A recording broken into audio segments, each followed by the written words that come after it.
As the federal government shutdown nears its second day, students and parents question its long-term impact on FAFSA and student loans. WIFR's Miriam Niesmeyer shows us how the timing collides with Rock Valley College's biggest college fair. Miriam?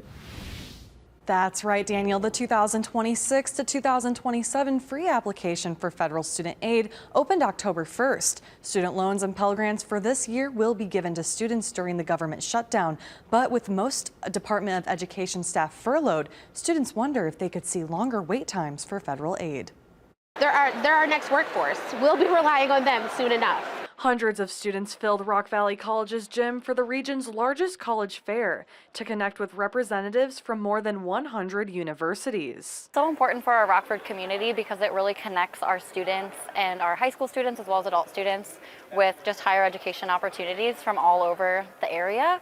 And we really want to make sure that we're preparing our students to become really good citizens. While students think about their future, the shutdown in Washington adds uncertainty about financial aid. Are we going to see cutbacks in these departments, and how does that affect the infrastructure of our nation long term?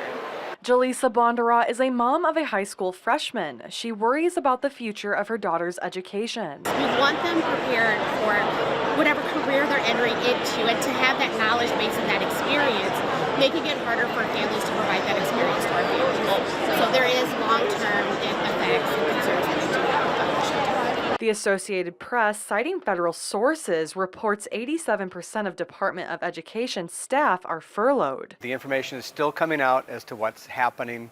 I don't know that most of our students are that aware of the impact or even potential impact of what this might have on them as students.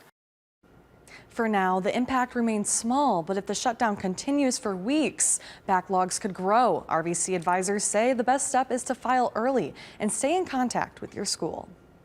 And Rock Valley College leaders are already planning next year's college fair on October 1st of 2026.